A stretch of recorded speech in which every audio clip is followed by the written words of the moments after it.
Hallo und herzlich willkommen zum neuen Video. In dem heutigen Video besprechen wir das Thema, wie man Fußpilz vorbeugen und behandeln kann.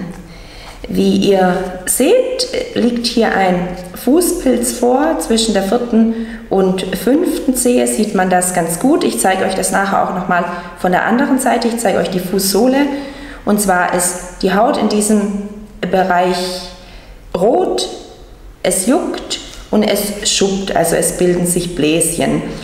Zwischen den Zehen, das ist ein Bereich, wo Fußpilz sehr häufig vorkommt. Es liegt einfach daran, dass die Zehen sehr eng beieinander liegen und man hier häufig schwitzt. Also gerade der 4. und der 5. Zeh, das ist so ein Bereich, wo es bei vielen Leuten auch anfängt, weil es so ist, dadurch, dass viele Schuhe hier vorne ja zusammengehen, ist es so, dass der 5. Zeh relativ stark unter den 4.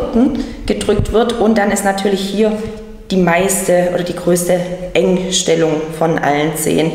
Und das ist leider ein sehr häufiges Problem, dass zwischen dem 4. und dem 5. Zeh, dass hier Fußpilz auftritt.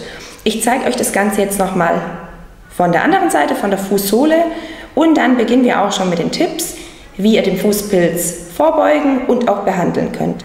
So, und hier sieht man das Ganze jetzt noch von unten, also das sieht man auch wieder ganz gut, diese Rötung, wie die Haut, also wie es hier schon aufgegangen ist. Hier sieht man auch noch so ein gelbes Bläschen am 4. Zeh und man sieht auch die Schuppung der Haut, also wirklich so das typische Erscheinungsbild von einem Fußpilz. Und jetzt zeigen wir euch, wie ihr einen Fußpilz behandeln könnt. Ganz wichtig ist es, die Füße nach jedem Duschen oder Baden wirklich ganz sorgfältig abzutrocknen. Also achtet bitte darauf, dass ihr die Zehen auch in den Zehenzwischenräumen ganz sorgfältig abtrocknet, dass da keine Feuchtigkeit übrig bleibt. Notfalls könnt ihr die Zehen in den Zehenzwischenräumen auch ein bisschen anföhnen mit einem Föhn. Ihr solltet darauf achten, immer atmungsaktive Socken zu tragen, also sprich Socken am besten aus 100%iger Baumwolle. Bitte schaut darauf, dass ihr keine Synthetiksocken anzieht.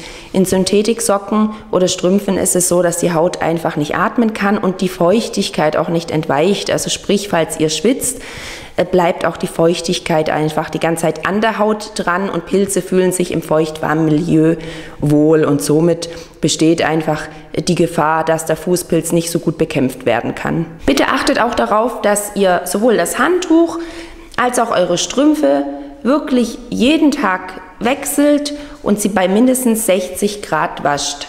Gut ist es auch immer, sowohl bei den Handtüchern als auch bei den Strümpfen, beim Waschen zusätzlich einen Hygienespüler zu benutzen. Eure Schuhe solltet ihr jeden Tag mit einem Desinfektionsspray einsprühen und wenn möglich dann komplett austrocknen lassen.